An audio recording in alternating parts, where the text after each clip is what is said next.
jam! Hello again and welcome back to another fun-filled episode, in theory, of Monday Night Magic here on the MTGcast Network. In practice. It's a good theory. It is Tuesday night because we didn't record last night. Dun dun dun! Ha! I am Chewie. Hi, Chewie. Hi. That was Cluze. Hi, I'm Cluze. Hi, Cluze. And that other one is Squee. I'm eroded. What? No, you're not.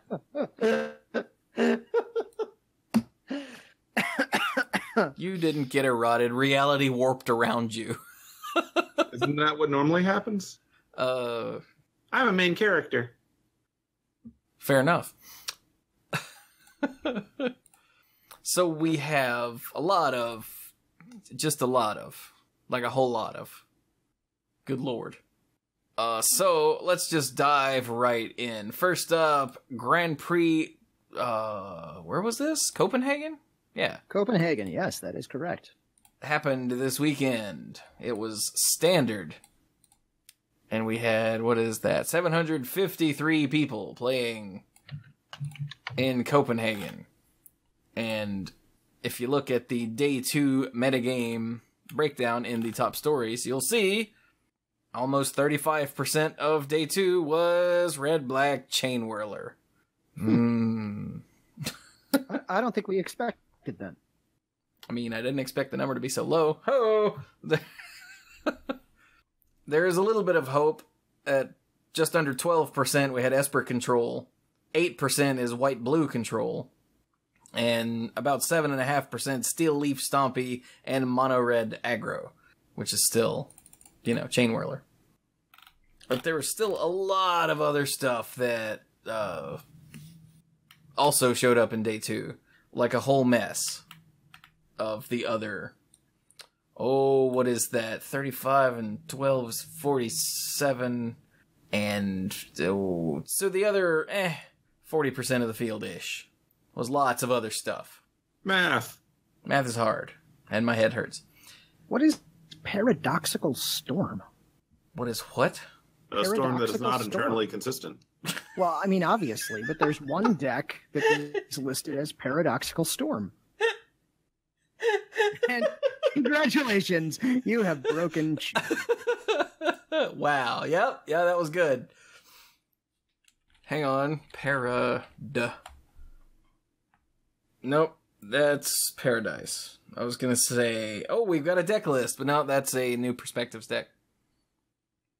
I have no idea what that is. Is there a card in Standard that's called Paradoxical something? Let's check Gatherer. I mean, there are a lot of Paradox cards in the game.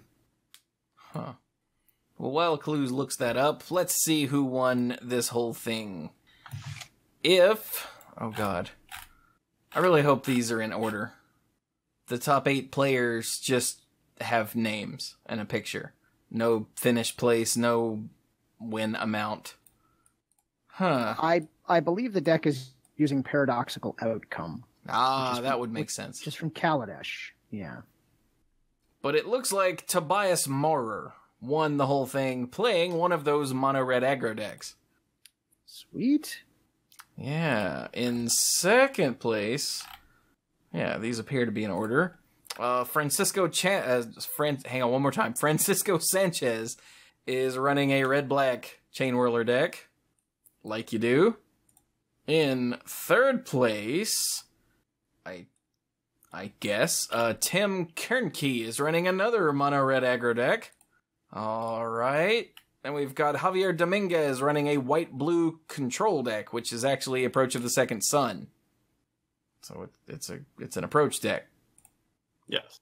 In, I assume, fifth place, we've got Joachim Stahl-Nielsen. I apologize for screwing that up. Who's playing a more different deck, Mono Red Flame. And Mono Red Flame is a mono red deck that does not run Goblin Chain Whirler. Instead, it runs the Flame of Keld. You know, the saga, the Chapter 1, discard your hand. Chapter 2, draw 2 cards. Chapter 3, If a red source you control would deal damage to a permanent or player this turn, it deals that much damage plus 2 instead. It's a different path. And the rest of the deck, we've got Gitu Lava Runner, which is a 1/2 for 1, which is crazy anti-Chain Whirler tech, having 2 toughness there. Oh, so it is. Yeah. Soul Scar Mage, Fanatical Firebrand, Bomat Courier, still. Earthshaker Kenra, Kari Zev, On-Crop Crasher, and then lots of Face Burn, Shock, Lightning Strike, Wizard's Lightning. You know, several of those dudes actually have more than 1 toughness, which is nice. Yeah, not the Kenra or the Courier. The Firebrand doesn't really count since you can just sacrifice it in response. Yeah, the Kenra gets more toughness in the event that the game goes long enough. True. Which it shouldn't, but here we are. So, yeah, check that out. A more different mono-red deck. And who'd have thought that? I already forgot. 6th place, Lucas Blahan is running another red-black Chain Whirler deck. Like you do. So is Christian Alstrom in 7th. And then Martin Dang in 8th, running a white-blue... Yep, this is just a white-blue control deck, not a approach deck. So, hey, can I say a couple of words about Chain Whirler while we're here? Sure. Since he is the boogeyman in everybody's closet right now, the thing we're all afraid of, that which is destroying standard Chain Whirler. I'm still not convinced it's time to do something about Chain Whirler. I don't think we need to swing the banhammer quite yet. It's starting to get more worrisome, but I will say... Are we basing this on 2 weeks? Yeah, that's the point.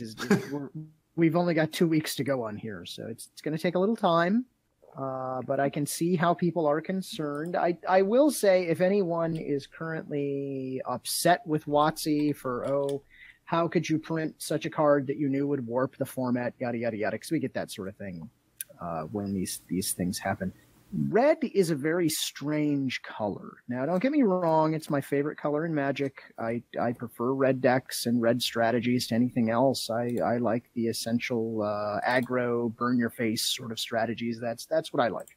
And I'm not trying to defend it just on that, but what I want to say is that red as a color is extraordinarily difficult to design.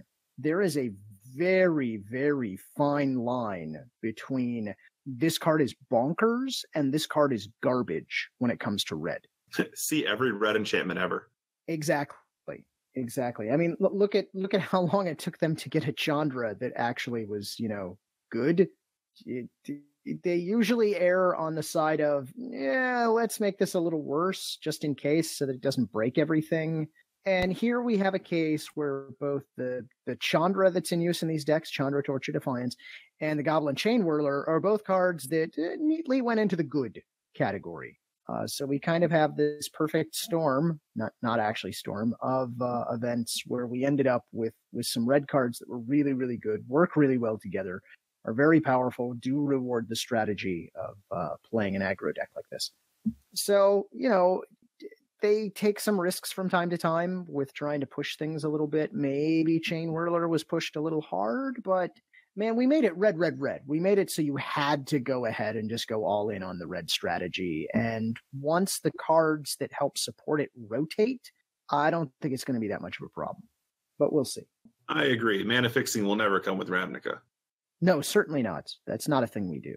So I am just impressed that we have another top 8 that proves that we don't actually need 5 colors in Magic, because green is still nowhere to be seen in either top 8. Wait, there are 5 colors in Magic?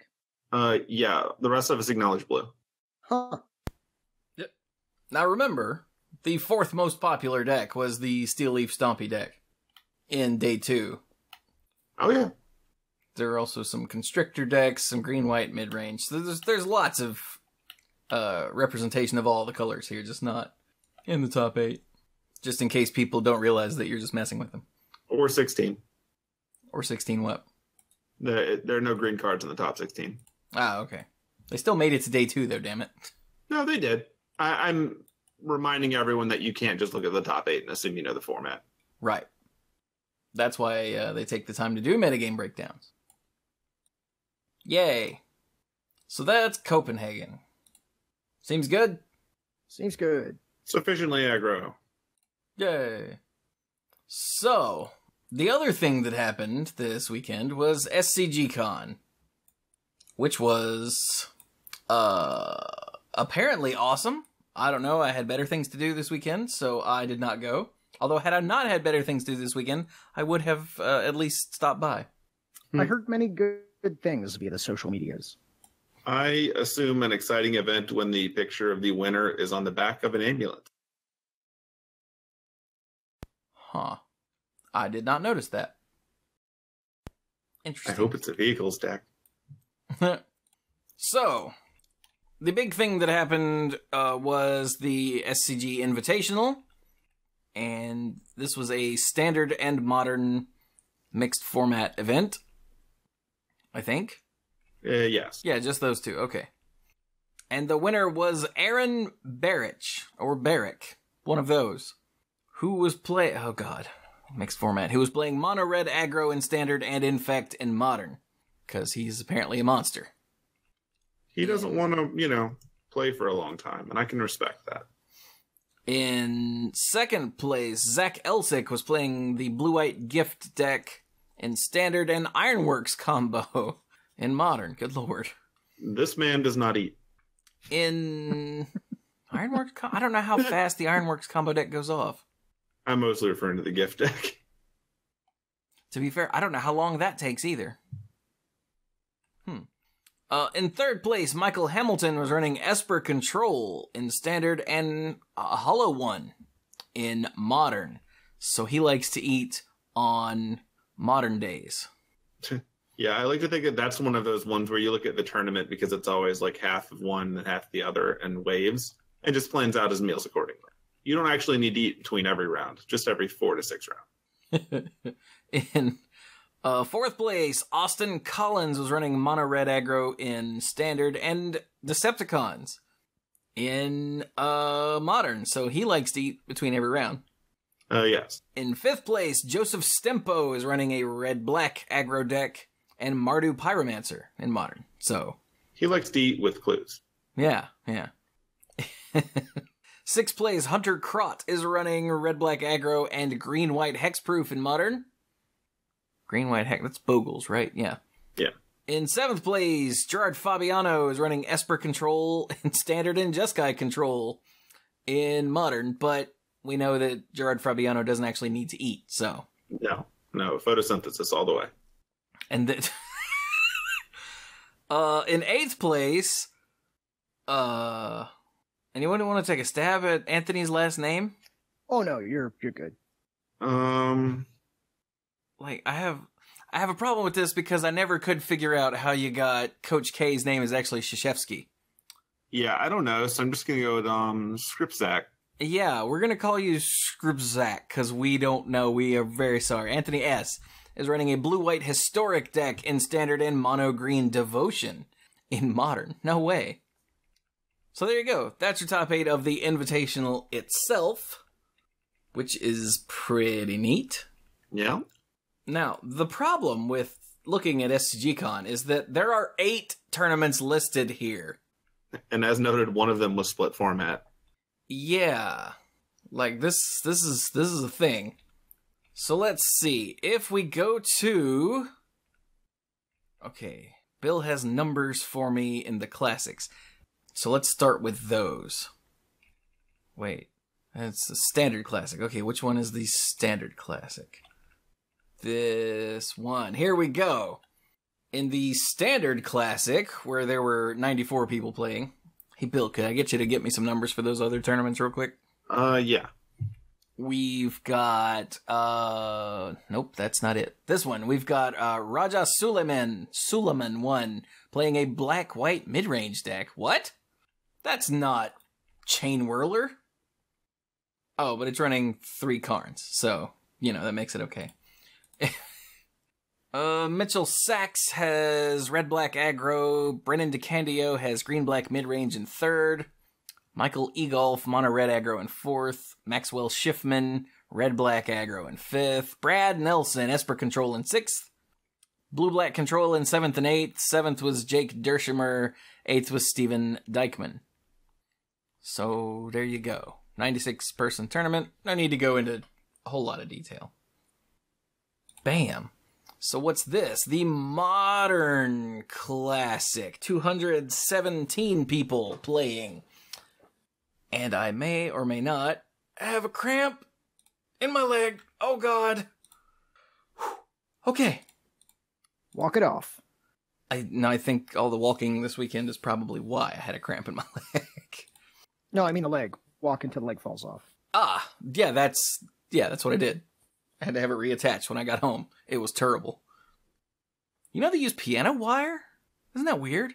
Anyway, the Modern Classic, 217 people playing, and Jocelyn Lambaria won. Lambaria. We're just going to put all of the ahs and ahs in there together until we get it right. One of those is right. Thank you. She was playing Jund, because modern. That makes sense. Yeah. Paul Muller is running Blue-Red Gift Storm in second. Daniel... Maciag? Maciag? I think that's right. Maybe? Is running a White-Black Eldrazi and Taxes deck in third. James Wallmacher Counters Company in fourth. Jonathan Zhang with Goryo's Vengeance in fifth. Rob DiMaggio is running Humans in sixth. Nicholas Lange, one of those, is running the Bogles deck in seventh. And John Bressett is running Blue-Red Breach? Breach? Oh, Through the Breach. Okay, Breach is spelled with two E's. That's why I was confused. Because Through the Breach. Anyway, right. There you go. Nothing terribly weird here in Modern. Jessica Control, Burn, Mono Green Tron, Hollow One, Humans, Burn, Grixis Death Shadow is the rest of the top 16. So, yep, that looks like Modern. What is this? This is the Legacy Classic. There were 91 people in the Legacy Classic. You mean the king of all formats? Yes. Look away, Cluze. Just look away. Oh, no, I've already looked. It's not pretty. It's really not. What you got there, Cluze?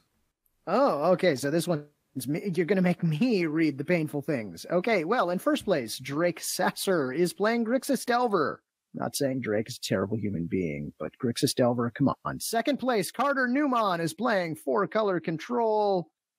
Thought we were better than this, guys. We don't have to play these control decks. Third place, Kenta Hiroki is playing Grixis Delver. Really?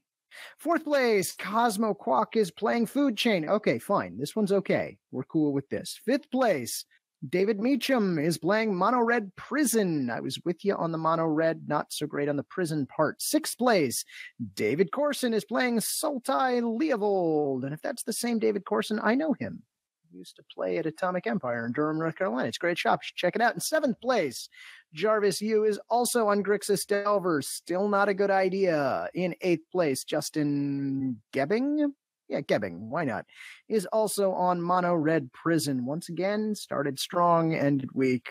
Could have stuck with Mono Red Aggro or Burn, Goblins, or a pile of red cards we found. Mountains. Anybody? No? Okay. Well, it's like you can hear Cluze getting older as he talks. Why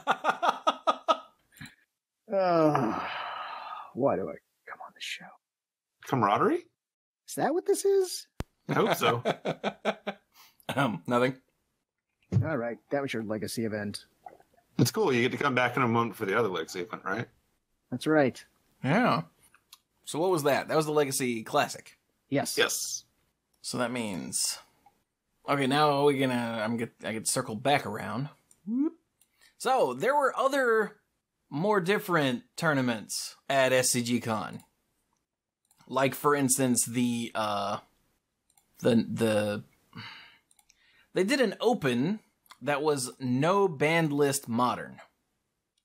Why? I don't know. Because the people demanded it. We'll go with that. Probably for science. So I'm actually gonna do something a little weird here. I'm gonna open up the top 8 decks. So, how many people were in this 207? Remember, no Banlist Modern. Keep in mind this is also larger than the standard event. Yes. It's also only 10 people smaller than the Modern Classic. So, yeah. People really wanted to give this a shot. So, in first place, Aiden Breyer took down the whole thing running a colorless Eldrazi deck. Gasp. You know, the eye. That thing. Yep. Okay. In second place, Brian Bronduin, hey, that guy, is running Miracles. Because apparently he's a monster. Hey, Cluze, look what's in the no banned list. You got the top, Cluze. Son of a...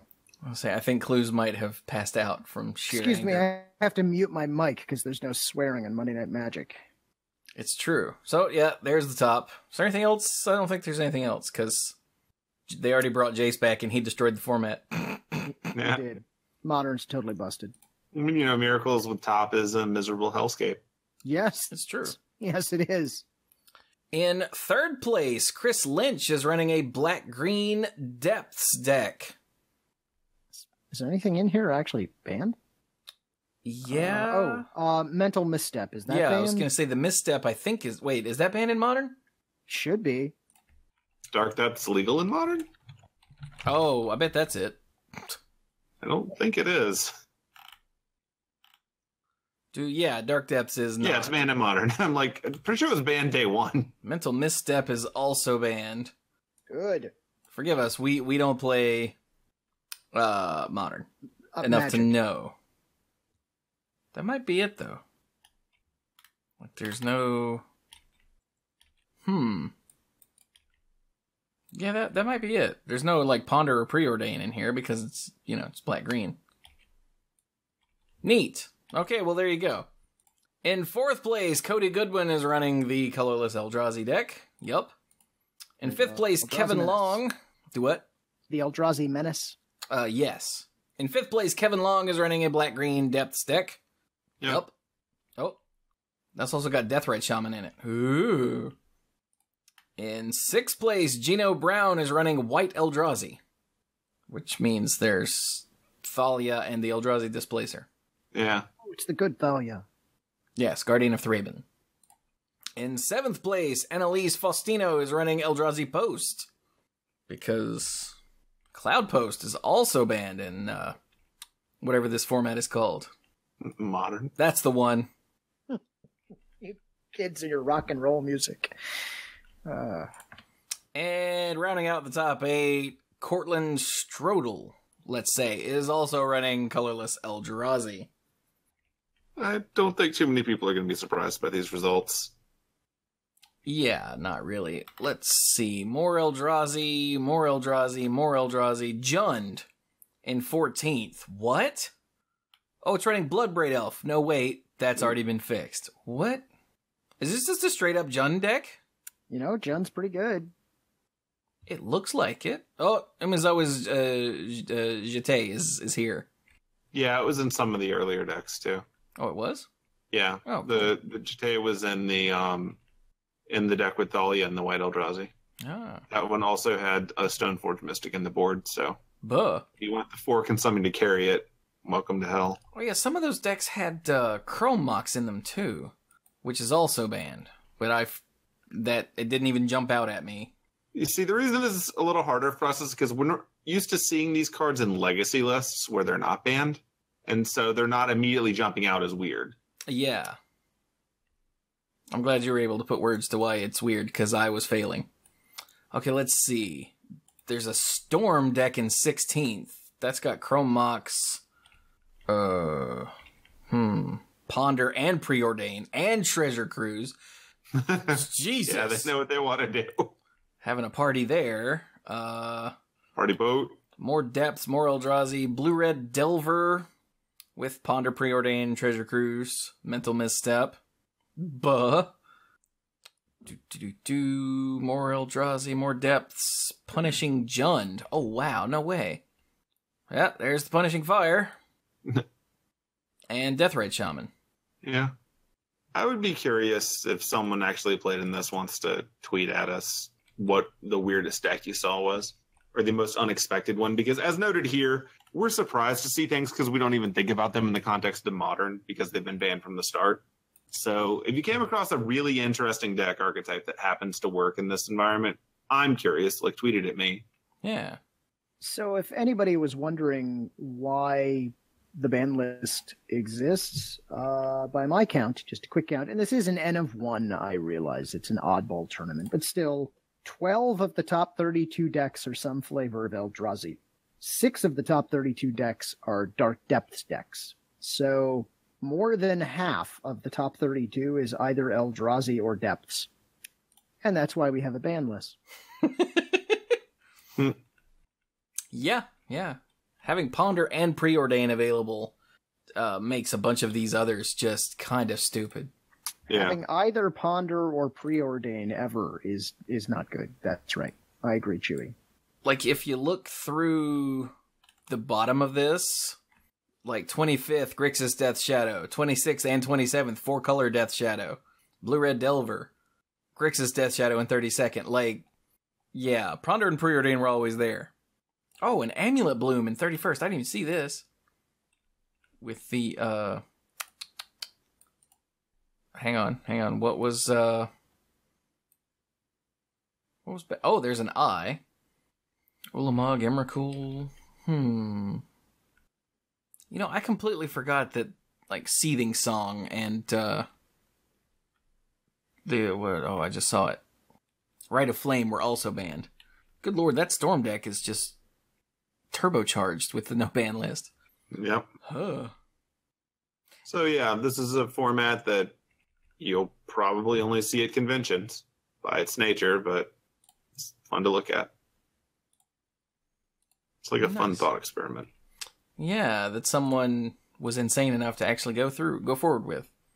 Okay, we also had the Vintage Power 9 thing. Vintage Power 9 series. I don't know why it's called series. Is this a thing that happens a lot? I don't know. I have no idea, I'm sorry. I think this has happened at other big events before. But the winner was Andrew Marketon, running Shops. Eric Marich in second with Shops. Stephen Quinn in third with Outcome Storm. What? Oh, the Paradoxical Outcome. Okay, right. Gotcha. Joshua... I don't know if that's supposed to be Lalo or no, Yalo? Lalo? It's one of those. I think it's Yalo. I don't know, because Joshua isn't capitalized, so I don't know if the last name is. Oh. So it's blame the font, Joshua. I'm sorry. Is running Just Guy Control. Nathan Marska. It's Lalo. I copy pasted it. Ah, good. Thank you. Grixis Thieves by Nathan Marska in 5th. More Shops by Christopher Vander Ploeg. Plague? One of those. Brian DeMars in 7th running Shops. And then another Outcome Mentor deck by Jonathan Leone in 8th. I don't know what any of these decks are, except for Shops. Yeah. And I'm okay with that. I guess if you spotted a lot of Shops decks there, of the 43 players to make day 2 of this event, 11 were running some flavor of Shop deck. And those abused Mishra's Workshop to do terrible things, mostly punch you in the face. Yeah, that's pretty much what they do. Yep. And the Thieves deck uses synergies between Dak Faden. Dak Faden. There we go. And Notion Thief. Oh, okay. Give me that. Yeah, and apparently, Paradoxical Outcome, that we decided was in that, what was it, a standard deck earlier? Yeah, that's apparently seeing play in Storm decks in Vintage. I could believe that. Yeah. But since it does a broken thing, Vintage will break it some more. I mean, you're just picking up all those things that cost 0 and then casting them again. And drawing cards. Like, what could happen? I can't think of a thing that could possibly go wrong with that. Yeah. All right, moving on. There was another legacy deck. Or legacy thing. Legacy event. It was named Duel for Duels, because clever.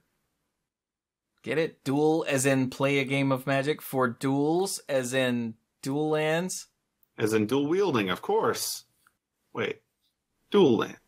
Yeah. Because they make 2 colors. Whoa. So, Cluze, you gonna take that? Oh, you want me to deal with this again? Okay, all right. Well, hey, welcome to some more bonus King of all formats, where Kevin King, speaking of kings, yeah, Grixis Delver, Kevin, really? At 2, Kevin. Second place, Grant Paris is playing Some Flavor of Storm. I'm not even going to look at it. It's Ant. Yep, there you go. Don't at me. In third place, Robert Boyer is playing Abzan Maverick, because Abzan in all the formats. Zach Knapp is in fourth place with 4 color control. That's Zane, actually. I'm sorry, is it Zane? I'm sorry, I was reading too fast.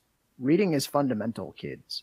In fifth place, Sean Griffith is playing 4 color control. Sixth place, Jeremy Sarogi is Sarugi?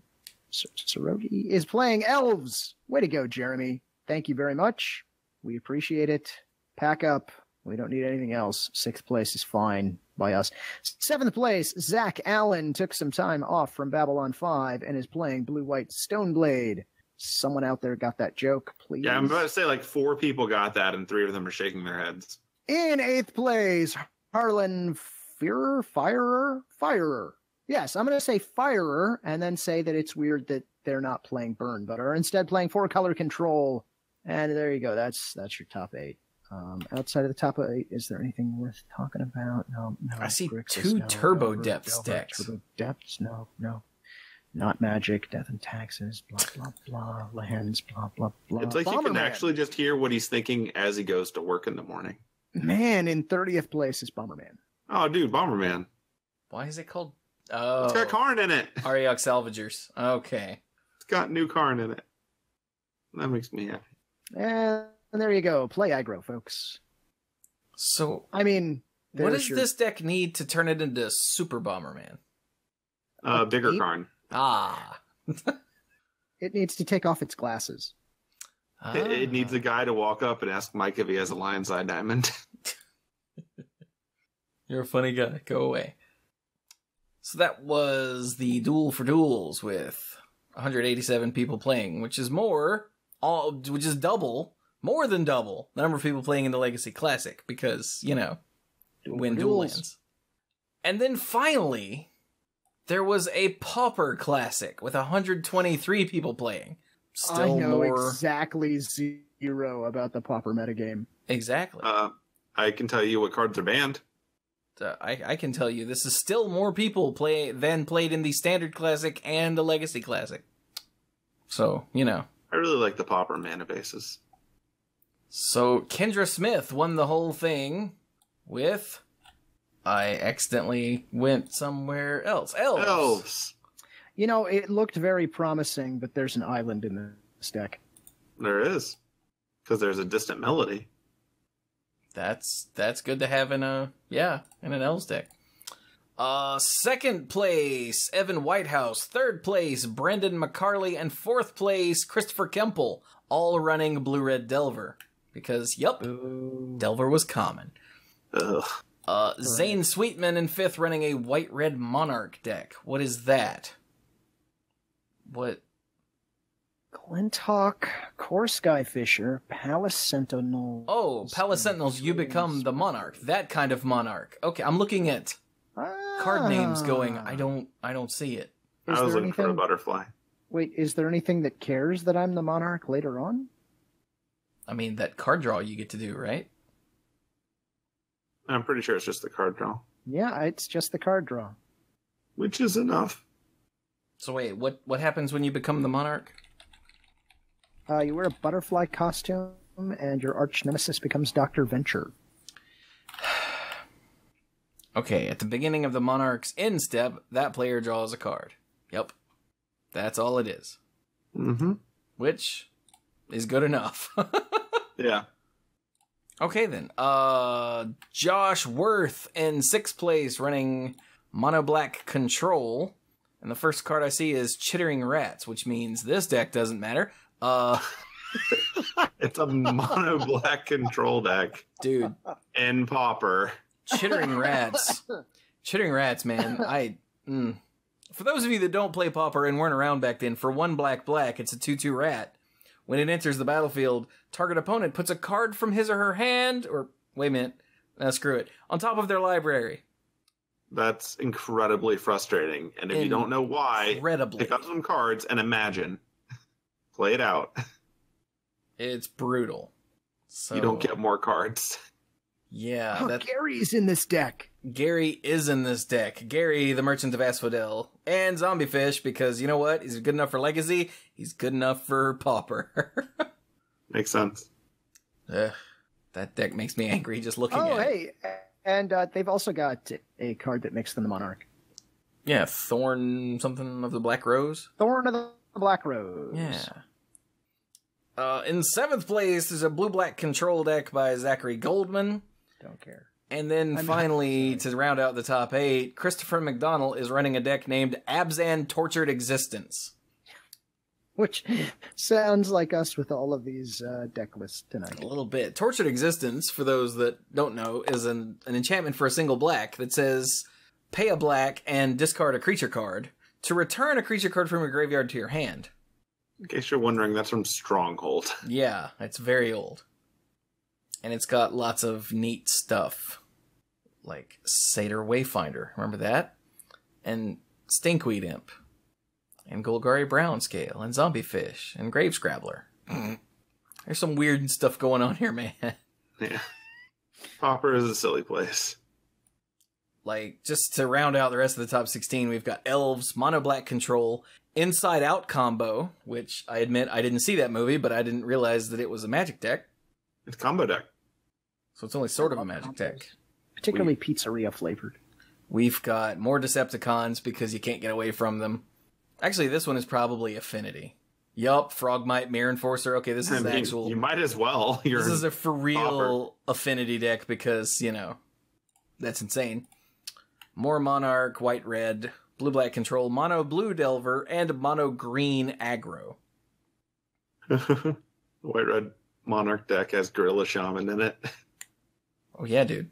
Gorilla Shaman's really good. It's just funny. Oh wow, that Mono Green Aggro deck is running Elephant Guide and Rancor. Buh. Ah, don't do that. Or do. Or do. You know, whatever. So there you go. That is the Modern Classic? Yeah. I mean, Pauper Classic, rather. Excuse me. I was going to say, yeah. I saw the word Modern somewhere. And okay, so they made it through 8 tournaments. Those were the Modern decks. 9 tournaments. Really confused. Well, so there is one more tournament to talk about. And that's one that Cluze did. I played some Magic. I saw it. Do you know why? Because at the end of every show, Chewie tells me to, and finally I'm like, okay, fine. Fine, I'll go play some. Broke you down over time. That's right. So, hey, I managed to make it down to Atomic Empire in Durham, North Carolina. It's a great shop. You should check it out for the Battle Bond release event this weekend. So my wife and I were playing some Two-Headed Giant with Battle Bond. And I got to say, I love Two-Headed Giant as a format. I think it's absolutely great. I love playing sealed events. I think those are great. So we got a chance to play Battle Bond, and we enjoyed it. It was, you know, like all properly run pre-release events, it wasn't based on attendance, but it was 4 rounds payout based on record. There, I said it. That's not how you're doing release or pre-release events. You're missing the point of these sorts of things. So we got to play, and it was nifty. I really enjoyed Battle Bond as a set. My general impressions, now that I've actually played it with cards myself in real life, it's not a format, or at least not in my experience, it's not a format that has lots of just broken things where, like, oh, if you open this card, you're just done, you win. It felt like there were lots of back and forth, lots of even matches. At first, our card pool looked kind of underwhelming, but no, it was solid. It was fine. It was just a fine card pool is the way I'll describe it. We went 2-1-1. We drew in the final round because the payout was slightly more advantageous. I mean, it was actually equal, but we might have lost. So look, we drew, we ID'd in the final round, which was neat. The all-stars for us, because you got this like little pack of like, let's say bonus cards, that had some foils in it that might be useful. We got Blaring Captain and Blaring Recruiter, which for those of you who don't know, Blaring Captain is a black creature for 3 and a black. You get a 2/2 who partners with the other one and says, whenever Blaring Captain attacks, attacking warriors get +1/+1 till end of turn. So it's a warrior synergy. Blaring Recruiter is the white counterpart, also 3 and a white for a 2/2.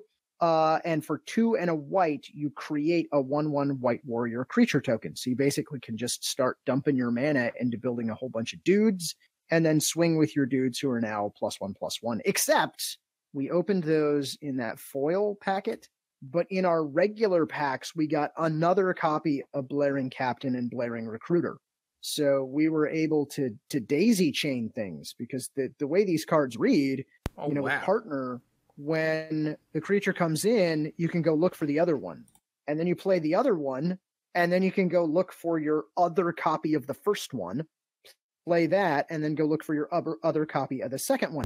And every time we did that, the people on the other side of the table were like, really? You've got another? We're like, yeah, we do. So we did get to live the dream once, where we had 2 copies of Blaring Captain out, and so when we did our Alpha Strike, all of our warriors didn't get +1/+1. They got +2/+2. And that was backbreaking for our opponents, is the way I will describe that. Like I said, games were pretty evenly matched. We did terribly, terribly crush a young child. I felt kind of bad about it. But and then you sat down to play Magic. It was awful. A guy and his son, who was probably ballpark about 10 years old, they were playing. It was obvious that the son was relatively new to Magic, and oh man, did we feel bad. There just came a moment when we realized we could pretty much board wipe them, and we did that with a card called Inner Demon. I don't know if you remember this one, but it's an enchantment. You enchant a creature. It gets +2/+2, has flying, and is a demon in addition to its other types, which is kind of nifty. But when it enters the battlefield, all non-demon creatures get -2/-2 until end of turn. So we swung with a bunch of dudes to try and get them to block, and they blocked exactly how we wanted them to. And then I cast Inner Demon on the guy who I left back, and basically just completely destroyed their board. It was just gone. And I felt really, really bad, but we went on to win that game quite handily. I also had Thrilling Encore. I don't know if you remember that. It's the one that's got Ratchet on it. It's one of the cards with Ratchet on it. But it's an instant for 4 and a black that says, put onto the battlefield under your control all creature cards in all graveyards that were put there from the battlefield this turn. That's also a good card if you time it right.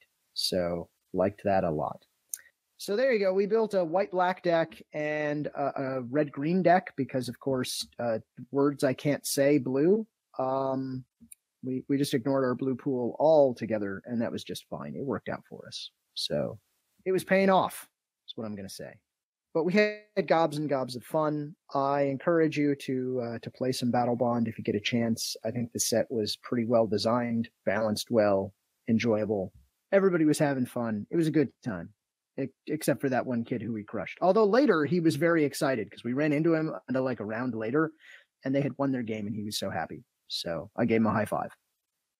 And that's my story about Battle Bond. Well, aren't you sweet? Maybe? Maybe. I mean, it's debatable. Submitting to science for testing. All right, then. So, I wish I could say after all that we're done, but we're not. We've now covered the tournaments. Welcome to Monday Night Magic. Hooray.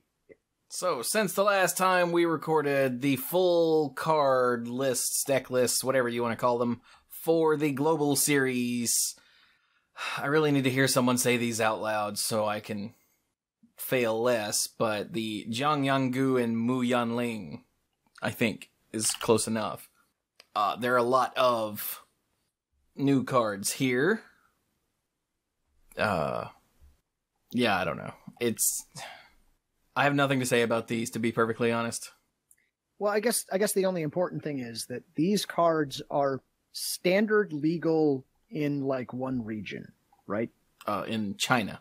Yeah, but not here. So Yeah, well, not even one region and one country.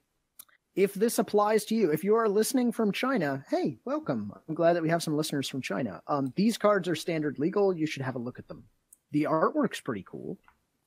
Yeah, the artwork on these is actually, even just the stupid yak is beautiful. Like the Earth Origin yak in white. Look at that. That's so cool. It is. But it's just a stupid yak. So, is there a statement somewhere for why there aren't black cards? Because they're essentially a dual deck. So, Oh, is it just because they're essentially a dual deck? That makes sense. It's just like, it's weird looking at a card image gallery and like not seeing black. Because dual decks don't normally get card image galleries. Like, it's just weird. yeah. Yeah, you're right. Not dual decks. It's not really a dual deck, I know. They're two Planeswalker decks. Yeah. They just happen to have a bunch of new cards in them. Yeah. Makes sense. The art's really pretty. Yeah, dude. I would be happy if we got more of this art in other places. I really like the style of it. I am super digging the Purple Crystal Crab. Was that its playtest name? I hope so. Just going by name and art, the Purple Crystal Crab is sweet. The Nine-Tail White Fox is sweet. Mm-hmm. The name Moon-Eating Dog makes me very happy. Yep. For those of you that are wondering, it's hyphenated. So this is a dog what eats moons. Yes. You can also drown in shapelessness, which, yeah, anyone that has ever had any brush with depression knows that's oddly appropriately worded. Cleansing Screech. Insert Saved by the Bell joke here. Ew. Oh, and the Reckless Pangolin. They actually made Pangolin an official creature type again. Which means all of your changelings and Mistform Ultimas have returned to form.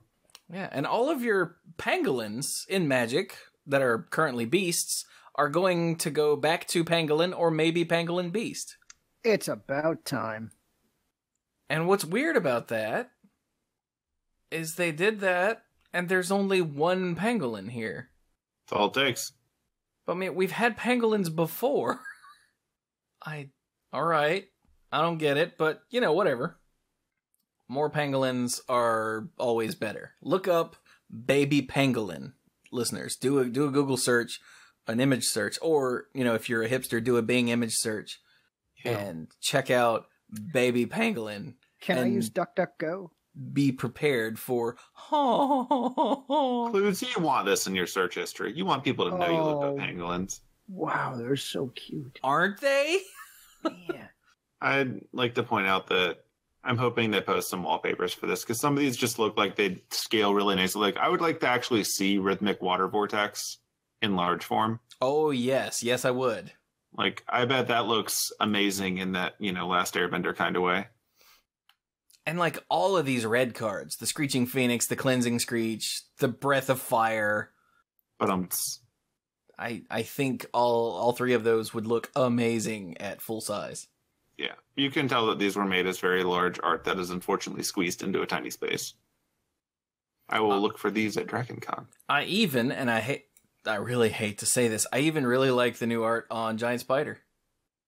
Who are you, and where is Chewie? I mean, I don't like the subject matter, I just like the art style and the location of the art and all that. Like, that's really cool.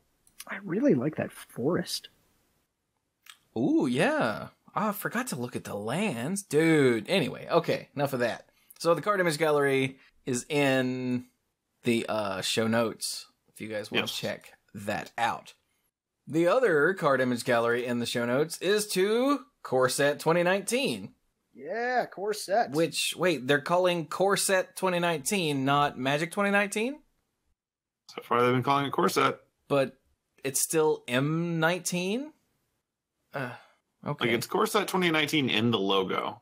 And M19 is the 3-letter code, yes. Yeah, and look at the rarity symbol, like the set symbol. It's an M19.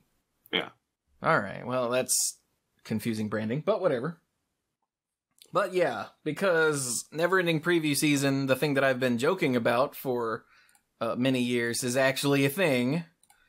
just a couple days after Battle Bond released, we get, oh, here's some previews for Core Set 2019. Real previews start Friday. I'm like, oh, jeez. Hey, don't knock it. We might get a card. I don't think that's going to happen. I think they sent out the cards already. Yeah, I think. Given the preview season's happening. I assumed that you had one and just weren't telling us. No, I'd have told you. I just wouldn't have told you what it was. Let me believe that. Sure. Thank you. So. Oh, that's sick art on Gutter Snipe. Oh, yeah, the new Gutter Snipe is pretty cool. Yeah, wait, are you in the card image gallery or the promos? The card image gallery. Okay, yeah, that's way better. I don't like the promo Gutter Snipe art. Oh, yeah, I'm sorry. I only glanced at the promo stuff earlier. No, I was in the card image gallery, and that looks pretty sweet. Yeah, so it looks like the promo Gutter Snipe actually it's charming in its own way. I don't think it's as good as the other one, but yeah. But that is purely a judgment call. This is not a commentary on the artists themselves. They're doing a fine job, but I prefer the other one. So, I would like, let's see. Oh, yesterday I tweeted this. When are they going to tell us what they meant by all these statements that Core Set 2019 would be revamped and different and tweaked? And I have screenshots from the announcement day from 2017 and Rosewater's Metamorphosis 2.0 article, where they said, core sets are back, kind of. It'll be a revamp, and not exactly a core set, but what if it was a product that was similar to core sets? And on July 20th, 2018, we once again will be introducing core sets. We've got some tweaks to the formula prepared, so look for more information as we get closer. They still haven't told us what the difference is, to my knowledge. It looks like, thus far, it's just a core set. I don't know what the tweaks are, but they mentioned it multiple times way back in June of 2017. And I've been curious about what that would mean for literally a year. Not long ago, Mike and I were eating a burrito at Barbaritos, and this came up. We're like, oh, dude, I wonder what they meant by it's not quite the same as core set. And we came up with all kinds of neat things that clearly aren't the case because it looks like it's just a core set. I would really love to know what they meant. It's got a brand new Planeswalker. That's kind of neat. I mean, the old ones did too. Yeah, core sets have always had new cards. Well, since they switched over to the let's start putting new cards in it, they've always been like half new cards. Well, yeah, but this is new Planeswalker. You mean a new character? Yeah, like completely new, like we've never seen this person before. That is not a tweak to what core sets are. Has there ever been a brand new Planeswalker in a core set? Cluze, I hate you so much right now. No, I'm legitimately curious. I can't recall. That's a completely different discussion than the one I'm having. Well, unless the core sets are now going to be used to serve the greater overall narrative of the storyline, rather than just being, this is some rando stuff that we put together that we thought would be nice. I'm still not entirely sure that incorporating story into it is what they meant either. Well, like the way they made it sound is that the structure of how this would be released or what its purpose would be is different, and thus far I'm not seeing that. Look, there's only so much you can do with a Magic product to make, with a set, to make it intrinsically different from another set, right? It's going to have cards in all 5 colors, including blue, for some weird reason. They're all going to work together. We'll probably draft it. I mean, there's only so much you can do. What did you want, cookies? No. If there's only so much... Cluze. They drew attention to it multiple times, is my point. To be clear, you don't want cookies? I've been muting and eating cookies this entire episode. Damn you, because I want cookies too. Well, Teddy Grahams, those are technically cookies. To Chewie's point, it doesn't matter if it's intrinsically difficult to make it very different. If you're going to call attention to it, you have to back that up with something. Okay. And the fact that none of us can think of what it is why there's curiosity to start with. Yeah. Because they used Magic Origins to explore character backstories. And they used the core set where Garrick ran around killing a whole bunch of people to show you where those characters went. So, like, they've used the core sets to advance stories to some extent before. They're usually just a side thing. I don't know if this is going to advance things or not. Like, we don't know yet. We don't know much. We might not know anything until next week when they start doing previews. Yeah, but previews are it going to is start. An interesting thing to promise.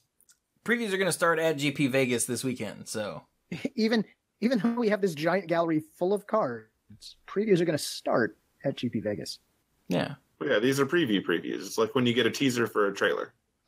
Speaking of which, can they stop putting the little like abbreviated trailer at the beginning of a trailer? I'm already watching your trailer. You don't need to put that there. God, isn't that annoying? It really is. Like, I saw. Look, I'm annoyed when I'm watching a TV show and they give me a preview for next week's episode of that TV show. These have been stupid forever. But like, I watched. Oh, what was the one that jumped out at me recently? I watched the trailer for the new Predator movie. And at the very end of the trailer proper, there's like the quick look at a predator. But I actually saw that first because that was the little like mini trailer before the trailer was, there's a quick look at the predator. And then they showed the full trailer with like building tension until you saw the predator at the end. But they showed me that at the very beginning, so there was zero tension. There was no excitement. Yeah. Like, I don't understand that practice at all. I see what Cluze is saying. Yeah, that's dumb. I agree. But anyway, so there's a lot of cards here that we're not really going to talk about until we go over to the promos. So, hey, let's go over to the promos. Oh, well, wait a minute. What about Colossal Dreadmaw? It does what it does. Yeah, it's doomed to be in every Magic set ever, apparently. What about Totally Lost? Totally Lost. Look at him. It's for both of them. All right, Cluze. So, the promos. All right. So the thing that has the most people complaining is the buy a box promo, because they're continuing the buy a box promos. They told us that already. Yep. And lots of people are poo-pooing it and naysaying it, despite the fact that it was apparently wildly successful. I myself was one of those people who was like, I don't know, man, until it was brought to my attention that one of the purposes of the buy a box promo is to send people to their local game shops to pre-order boxes instead of online. So, I mean, boxes are going to get bought, right? Like, that's just what people do. So why not let people go support their local game shop by giving them a neat promo and the early pickup? And that way, local game shops get some money and can flourish a little bit. And once that was pointed out to me, I went, oh, okay, cool, I'm down. And thus far, the only... And I've said this before on both of my shows, so I apologize you have to hear it again, but apparently it wasn't good enough. The only complaint that people seem to have about the buy a box promo, except for Cluze and his weird fragmentation thing, is, which is more valid than the main complaint, is that if they print one that becomes standard legal or standard playable, it will skyrocket in value and the whole thing comes crashing down. If. And thus far, we haven't had a Planeswalker deck Planeswalker that was so amazing that it became standard playable and blew up the world, which was one of the main complaints people had with that too. But we also didn't have one come as close as this buy a box promo does. I think that's what's got the hornet's nest stirred up this time. I think specifically this card is actually very good and playable, and that is the concern. Yeah. I think specifically people are bad at card evaluation. I think people were fine, with God, what were their names? Firesong and Sunspeaker, and no one has been fine about them, Cluze. No, I think they were. As far as the buy a box promo existing, no one's been fine about it. Okay. Everyone has been up in arms about it ever since. Although I think your point is the most important takeaway that people need to understand, that the function of the buy a box promo is not to sell boxes. It's to sell boxes at your local game store. Those are subtly different. But if I could pause and back up about one piece of feedback that I'd like to give WotC about this, because I'm sure they're listening. I'm positive that they listen to the show. One thing that I'd like them to know is that there is, at least from the game store perspective, a little bit of a headache with how things are done right now. And allow me to explain, because I've seen it in action. So it turns out that I did pre-order a box of Dominaria because I did want Fire Speaker and Sun Song. Fire Song and Sun Speaker. That one. You wanted Minotaurs. Yeah, I wanted Minotaurs because they're great. So I did pre-order a box, and I was going to go to the pre-release at a local game store. Unfortunately, due to circumstances beyond my control, also known as a death in the family, I could not attend that event. I was out of the state on that weekend, so I couldn't go to the event that I had pre-regged for, and I couldn't pick up the box that I had pre-ordered. Because of the way WotC worded the rules, you had to pick up your pre-ordered booster box at the pre-release event. So there was this weird, like, no man's land area between the pre-release event and when the product actually released the following Friday, where I had paid for a product, but they couldn't give it to me. And it's because of how WotC worded the rules that they gave to the stores. And that's just weird and silly. I understand that you want me to come to the pre-release. I really wanted to. But the point is, they had the product right there, and I had paid them for it. And if I'd been there a day earlier, they could have given it to me. But because I wasn't, they couldn't. And that's weird. So that's weird. That's what I wanted to say. Yes, I also agree that is some BS. I mean, I understood, and I just came back like at the end of the week, but still, it was strange. Right. So related to the actual thing that people are talking about right now, the concern before was that what if they print a card that's actually good? Because the Planeswalker deck Planeswalkers suck. They are designed to not be good. They're designed to show you how the card works. They're not designed to actually be competitive on any level. They've taken a card that was okay and then added 2 to the mana cost, so it's not good. In the case of this card, which I'm going to tell you because we've been talking all around it, Nexus of Fate is an instant, important part, costs 5 blue, and says, take a turn after this one. If Nexus of Fate would be put into a graveyard from anywhere, reveal Nexus of Fate and shuffle it into its owner's library instead. The reason people are reacting to this card differently is, one, we have never had an instant take another turn card. That has never happened. The closest you could get is if you were drawing a miracle off turn. But an actual, at the end of your turn, I cast this card and get 2 turns with full untap powers has not happened before. That's powerful. 2, with this card in your library, if you mill your library, you can take infinite turns. Because every turn, you cast it, it goes to your graveyard, it becomes your library. Next turn, repeat. And whether or not this is the most super competitive thing in Standard, this is the kind of thing that you could do in another format. And it's also the kind of thing that people want to experiment with and they want to play with because we've made self-mill decks that work before in Standard and in Modern and in Legacy and so on and so forth. And this is a card that does a lot of things that you can't get in another place. So if you don't pre-order this card, and by pre-order it, I mean pre-order a box at a local game store, then you're going to have to pay whatever the secondary market puts on this because there's no other way for you to obtain it. I can understand people being a little more up in arms about that than the fun Minotaur that's for the most part going to be a casual to play card. This is something that they want to build around, and in a lot of areas, you might not have the option of getting one, and you certainly don't want to necessarily buy 4 boxes if you want a set. Mind you, I don't think this is a set card, but the concern that they're already pushing a card that people would actually really want through this thing the second time they do it is a valid criticism.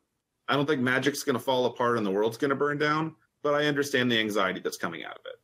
Oh, I think it is, just not because of this. I predict this card will never be Standard playable. I don't even think that's going to be the case here. They're already playing cards that cost that much mana in a blue deck. Like, I'm not saying I expect it to be format dominating, but I see it as a card that people could run. And the fact that I can say that at all tells me that this is something that's going to make people feel uncomfortable, which it obviously is. This is not a dumb card. Like, if they made it cost 10 mana, we'd be like, yeah, okay, whatever. But they didn't. They actually priced it appropriately to the effect. And so now it's just a mythic rare blue card that you probably won't ever get. And I can see people being upset about that. Fair enough. I'll also note that depending on your local game store, like a lot of the ones around me, if you go to get a box, they're just going to charge you $4 a pack. So rather than the 80, 90, whatever pre-order online stuff, if your local game store wants to charge you the $4 a pack, then you're looking at spending like $130, $140 to get it at your store, since you can't just get it online for like literally $50 less. That's a rough point for a lot of places. So I'm curious to see where this goes. I'm not against the idea as much as I was before, honestly. Like, the fact that this is a card that people want is an understandable thing for people to be upset about. I think in general, putting neat, fun cards for collectors in this situation is fine. I just think that whenever you create a scenario where the card can't be good, it's just for collectors, you've got to really make sure it's not good. And we'll just have to see what happens. Fair enough. Personally, I think that Magic players have somehow become horribly entitled little bastards, and if there's something they don't like, they just jump on it. I'm sorry, become? But I'm also probably not in a good place right now. So, like, all of this negativity is just jumping out at me. I'm sure it's always there, and I just took it in stride. So, maybe not became. Maybe I'm just noticing more because, I don't know, life sucks. So... I mean, I think at the moment it's very easy to see a lot of things that you don't like going on in the world and it bother you. That's fair. And I think that makes it easier to pick up on these things is particularly annoying. I also think the fact that so many sets are coming back to back to back, like we were saying before, means that you don't really get the step away from Magic for a little while experience, because people are going to be hitting you, specifically like us, with, hey, did you hear about the new card? Hey, did you see the new thing? Just constantly. And I'm not telling you guys not to tell me when new stuff comes out, because like we need news for Magic, and we do this on our own every week anyway. But it kind of gets rid of that refresher period of we're bouncing from scandal to scandal all the time. Yeah, it's exhausting. And like, people get excited, and as like a content creator, they want to hear, hey, what's your opinion on such and such? And I have to say, I don't care. Listen to the show. I'll talk about it on the show, because it's never-ending preview season, man. Like, it's been a running joke for, I guess, years now. And it's finally getting to the point where I'm legitimately running out of interest. And that's terrible. Yeah, I should really be more hyped about current Magic than I am. They've released a lot of products that I would like to think at another point I would have been all over. Like, Dominaria is probably the best set they've made in a very long time. And I was out of hype for it pretty early on, even though I was happy they were doing it. That's just because there's so much. Yeah, Battle Bond should have been like something that made me lose my mind, because I love to hit a giant. I just couldn't, because I'm out of hype. Can only take so much hype. Yeah. So speaking of deflating hype, want to talk about the other event premise? Yeah, why not? So, as we mentioned before, Gutter Snipe is here with new art. Yeah, that's the open house thing. It's got a, 25 on it, which is weird. It's got a what?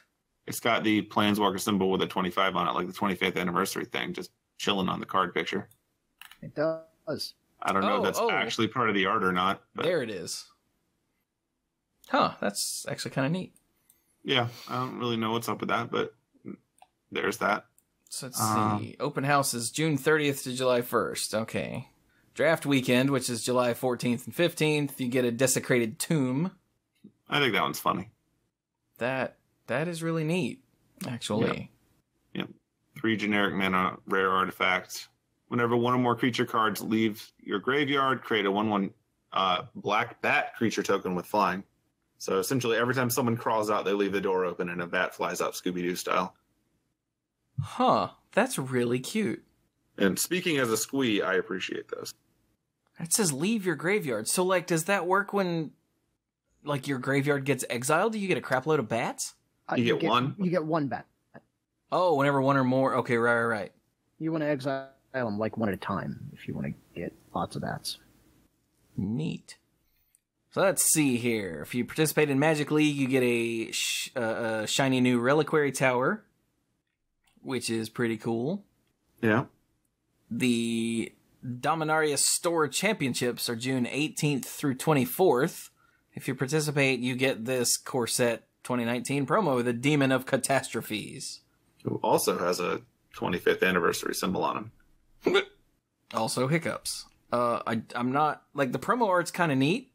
By the way, he's a 6/6 for 2 black with flying and trample.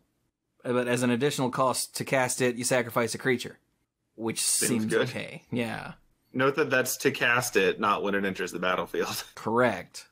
I have to say, though, I think I really prefer the non-promo art. If you hop over to the card image gallery, scroll down to black. That is sweet. Let's see here. What are this? Oh, if you win the Store Championship, you get this playmat with not Nicol Bolas on it? Yeah, that's not Bolas. That's baby? One of the other Elder Dragons, probably. Is that like baby Nicol? Because like the horn shape and everything says Nicol Bolas to me, but there's no Nicol Bolas trappings. Yeah, I mean, he doesn't have the Gem of Becoming. The colors aren't right. Like, he's probably one of the other Elder Dragons and the current envisioning, because like their old art didn't really align with it. That could be. So, in the absence of knowledge, this is just Carl Bolas. Carl? That kills people. That's why he's doing it. And like 2 people got that joke. And you're welcome.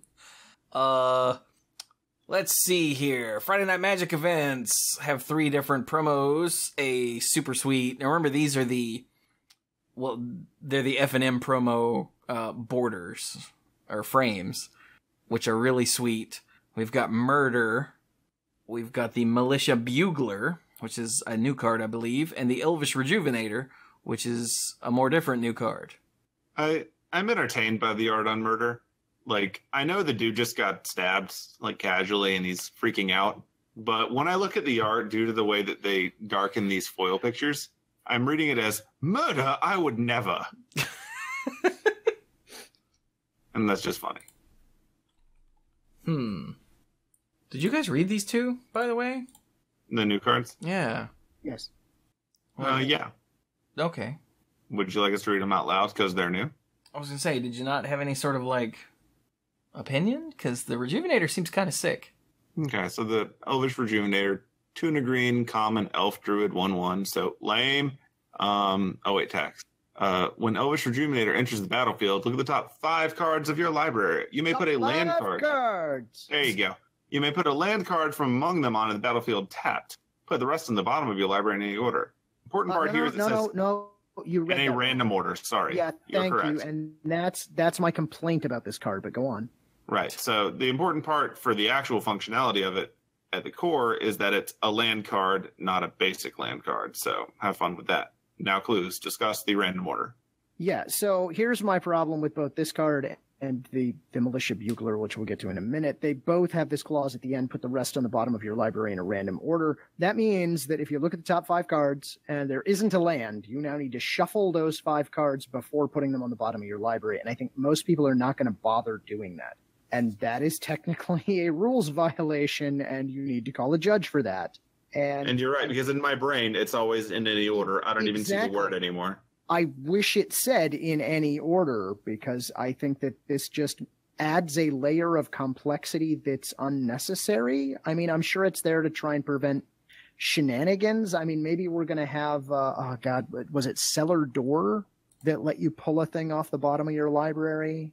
Or maybe Grenzo is going to be in this set. I don't know, but unless there's a compelling reason in this set or in standard right now that you don't want people to be able to arrange the bottom of their library, I would have just made it in any order.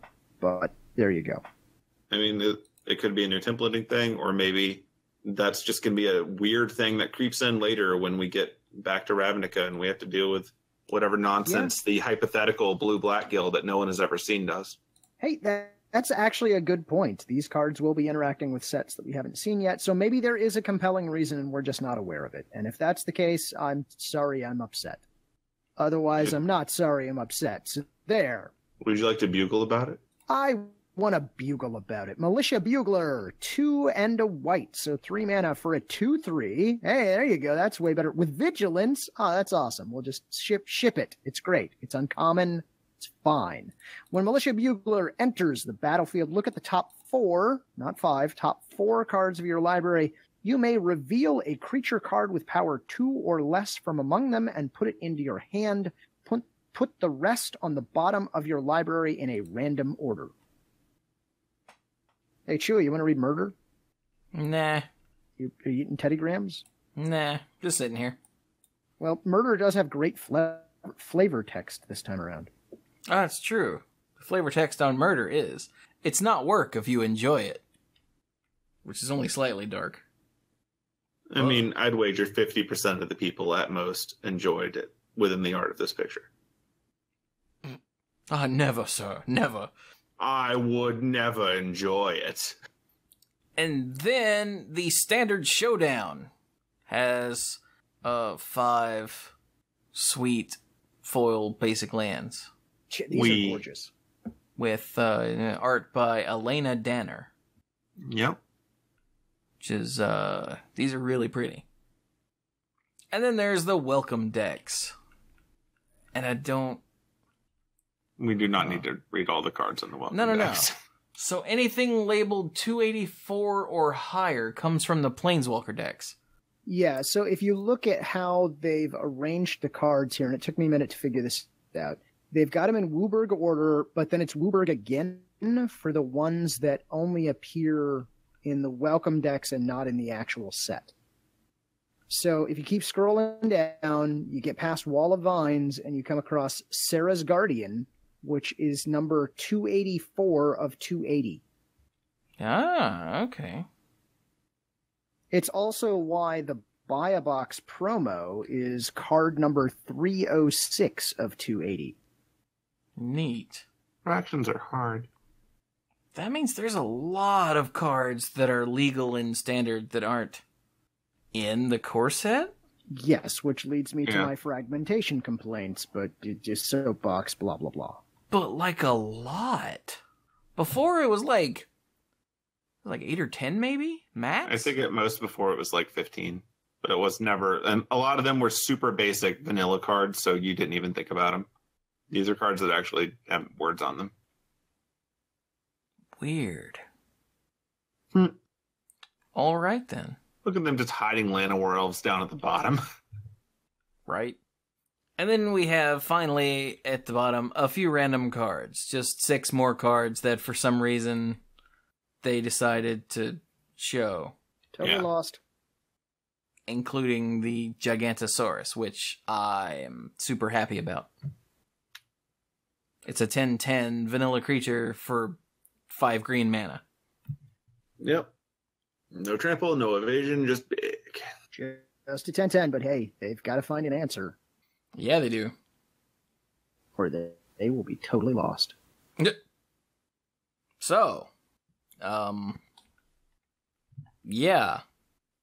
Do you want to mention, some of these things here if we scroll down just a tiny bit more to packaging?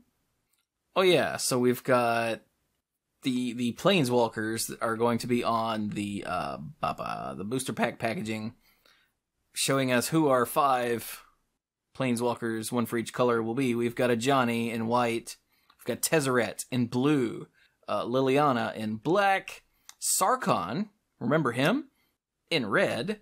And then look at him with a little fire dragon. He's got a little fire dragon. And then we've got someone that is not Nissa with a bow and presumably magic arrow because it's glowing and whatnot. Because it's Vivian Reed. And that is Vivian Reed, who was revealed somewhere but is not in the card image gallery yet. Yeah, she is. No, she's in the card image gallery, yeah. And bottom of the green. In green under V.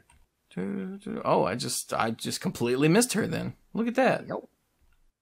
Cool.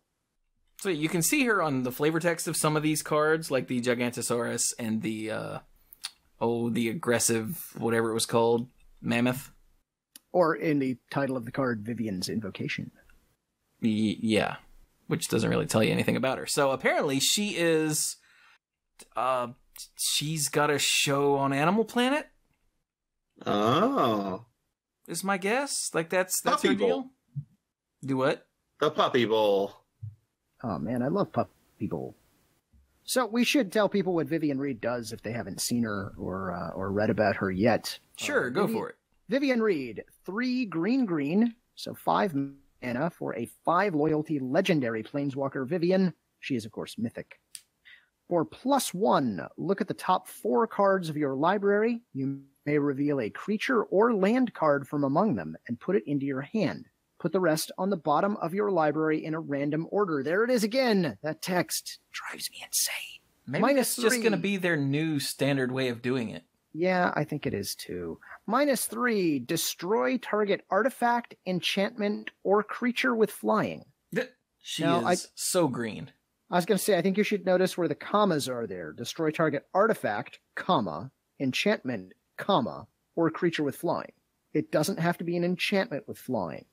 Okay? So if you've got an artifact creature that's also an enchantment creature that also flies, it is so dead. Right. And if you have an artifact creature that doesn't fly, I think that's fair game. Yes, because you're targeting an artifact. Correct. -8. You get an emblem with creatures you control get +2/+2 and have vigilance, trample, and indestructible. Seems good. I, for one, like our new green arrow. Yeah? I really like the tiger behind her who's just like, I'm in the picture. And I like that she shoots a recurve. Her Well, I mean, bow, it's a recurve bow, not a long bow. Yeah. If you're going to be on Animal Planet, you can't be lugging around a longbow. That's ridiculous. Thank God it's not a compound. Well, that wouldn't be very magic. That's what I'm saying. Then it would just be bland, like the new logo. Generic, man. Are people still complaining about the logo, or are they done with that, by the way? Oh, well, it wasn't until you just reminded me of it, so now I'm going to do nothing but complain about that for days. Okay, it'll do no good, so have a party. I'm not. Its lack of symmetry still gets to me, but... Ah. But is it fearful lack of symmetry? No, wait, that's paradoxical lack of symmetry. That's a tiger that burns bright. Anyway. Yeah, so past that, just to skim over what's left. Hey, look, they come in booster boxes. Hey, look, there's a fat pack. Hey, look, there's packs. Buy all the fat packs. Also, yeah, all the packaging has Nicol Bolas on it, so pretty sure he's gonna have a card? Seems likely. Yeah, seems like a safe bet. Personally, I'm excited to see what happens with Sarkhan Vol, since he's... last time we saw him, it didn't exist anymore. Yeah, I was going to say, nobody knew who he was anymore. It's because he interrupted his parents' meeting at the Sadie Hawkins dance. I thought that was the Enchantment Under the Sea dance. Oh, no, this is like a completely different plane, dude. Yeah, duh. There's no enchantments under the sea there. Are you kidding? Have you seen what lives in the water? It's weird. No. They do have Sadie Hawkins, though. I think it's impressive, but you know what? Time travel's weird. That was the name of the last episode of the Mana Pool. Time travel's weird? Yeah, time travel is weird, yeah. All right, then. So, there's one more bit of newsy type stuff, and that is a rules update. Now, there's no update bulletin, but we have a tweet here from Eli Schifrin, the Magic Rules Manager, who, if you scroll down through the thread, he points out there are 2 meaningful changes. The Squee Ixalan's binding weirdness is fixed, and Pangolin is officially a creature type. So, if you scroll further down, he was asked, can you explain the Squee ruling? So, he says, and I quote, now you only look at information about the spell that changes while casting, not at information in general. You only get to ignore a can't cast if info about the spell can change while proposing it. Which is fancy rules talk for you can no longer get Squee out from under Ixalan's binding. Yeah. Which it's is basically just because you had to move it from exile onto the stack doesn't mean you get to ignore what was said before. So cut it out. It does what everyone thought it did. Although there are a lot of people that are like mad about this because I guess they don't have enough in the world to be freaking mad at. But Squee is unkillable, right? Squee is quite killable. It just doesn't stick. Right. But this in no way, shape, or form is Squee immune to bondage. Whoa. Oh, really? What we're saying is he's a politician. Aww. Like, That's actually flavor reflected by the fact that Squee gets captured and tied up often. In fact, when Squee was first made, essentially unpermanently killable, he was still trapped. Like, Squee being trapped is perfectly flavorful. Yeah. So I don't understand all the flavor fails, because you can't kill Squee or he'll come back, but you can, like, tie him up and throw him in the closet. It's fine. Yeah, he'll stay in the closet. For a while. I mean, eventually, when the closet is no more, he will emerge, probably hungry, but... Probably. Immortal. Once he's run out of, like, socks to eat. So yeah, that's a thing that we talked about a little while ago. I don't know, a week or two or three ago. Because on Magic Online, you could not cast Squee from under an Ixalan's Binding, and they issued a statement, yeah, that's right, we're going to fix that in Paper Magic, and people lost their minds. Yeah. So they fixed it. I think that's that for this. I will mention, just because we talked about it, and the only thing I'm going to say about Magic Online, because the rest of it doesn't really matter right now, is that they had a note at the bottom of the most recent weekly announcements acknowledging changes to the build and build updates. And the one that made me laugh was Clone Legion no longer clones the entire library, which makes me really wish I had known that at some point Clone Legion cloned the entire library. Wow. Yeah. Because the whole idea was you made tokens that were copies of all the creatures that a player controls. But you're making tokens that are either a copy of all of the creatures in their library or their actual library, in which case there's a token that represents how many face-down cards in another zone exist. I wanted to see it. So if anyone has a recording or a screenshot of when that was the case, I would like to see that. Please send it to me. That's really funny. And I would like to see how they managed to mess that up. But it's fixed now, so I can't see it myself. Huh. Hey guys, I think we're done. I think so. So, Wrap it up then. Yeah. So you can find me on Twitter at SqueeGoblinAbob. There's no I in Goblin because they just eroded something and now it's captured and whatever. It'll be back in like an upkeep or something. But for right now, it is bound. So past that, you can find me physically at Cosplay America, June 29 to July 1, which is not that far away, in Cary, North Carolina, where as the head of programming there, I am responsible for a lot of nonsense that will go on. It should be a lot of fun. I would definitely recommend going if you're in the area and you're interested in learning to do craftsmanship or you just want to hang out with a bunch of really creative people. I will note that due to the hotel that we're staying in, if you're staying in the hotel, you get access to the happy hour. So one way or another, you can expect ridiculous people in ridiculous pajamas drinking alcohol. It's going to be that kind of weekend. So should be fun. Nice. Other than that, I'll note that this week Incredibles 2 comes out, because I update you guys on movies all the time. And I'm looking forward to that because I'm due for a good Fantastic Four movie. It's been 12 years. And past that, next week, a new Jurassic Park movie, Jurassic World, whatever, comes out. I feel like every time they showed me trailers, I saw the whole movie, but the fact that the second one had a lot of stuff not in the first one makes me think there might actually be a movie past that. I have no idea. I'll wait for reviews, though. So if you go see that in a week, let me know if it's good. Wait, what happened 12 years ago? The last Incredibles movie. Has it really been that long? I think so, yeah. Jesus. Really? I'm so old, dude. I'll check. But who did the music for that? Sure. Was that Michael Giacchino? 2004, so it was actually 14 years ago. Oh, God, that's even worse. Oh, my God. Yeah, it came out like a Kingdom Hearts ago. Oh. I see what you did there. It was Michael Giacchino. I don't know how to say his last name. That is one of my favorite movie scores ever. It's amazing. It is an amazing score, I agree. Yeah. The Incredibles did an amazing job music-wise to get me hyped about every scene that happened, and I listened to the soundtrack a lot. It's a good way to wake up in the morning. So hell yeah. All right. But yeah, so new Incredibles movie should be a lot of fun. Cool.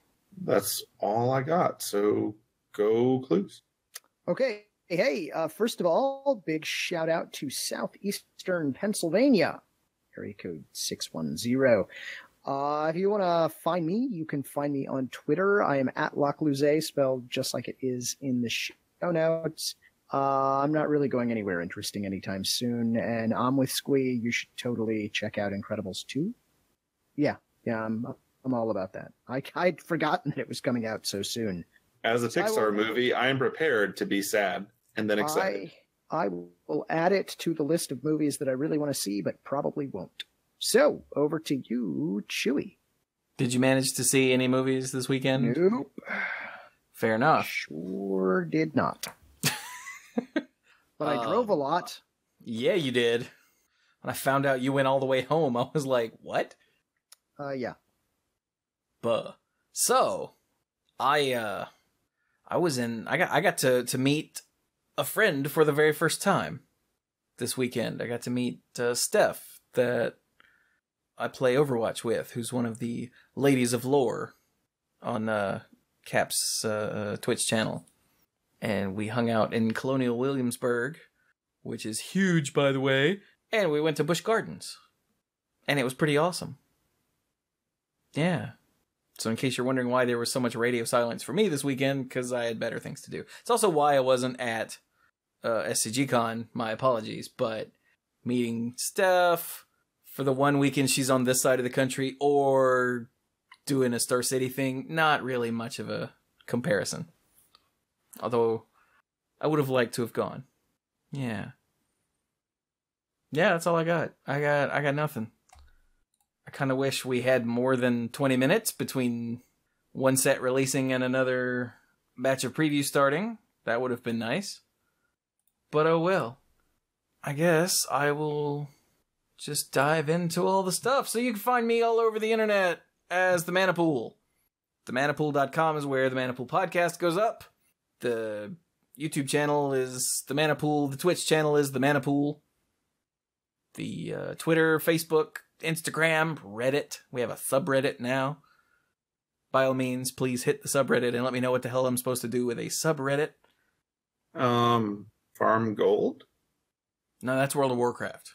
Oh. Or at least it Here's used to gold. be. So, yeah, all over the place. That's the Manapool. And patreon.com/themanapool is where you can go to help support what I do with the 2 podcasts a week and YouTube videos and Twitch streams and all that good stuff. By the way, yesterday I started streaming early and streamed some Slay the Spire. I had 2 really good runs, one with the Silent and one with the newly released Defect. That's the name of the character, it's a Defect. And then we played lots of Overwatch after that. For I thought was the last day of the anniversary event, but this afternoon it was still running. It might be over by now. I don't know. It's very strange. Wait, it ran even past the downtime? When was... Yeah, it did. That's weird. I logged in to look and see if it was still up at, I don't know, 3, 4, something like that. And yep, there it was. So I played a couple games in Quick Play to level up and got another loot box. It had epic currency. Thanks. Well, that sounds about right. Yeah. So I'm assuming when it switched over to 8 o'clock that it ended. Maybe? I don't know. But anyway, that's what goes on over on the Twitch channel is Hearthstone, Slay the Spire, Overwatch, The Walking Dead. I've really got to play more Walking Dead, dude.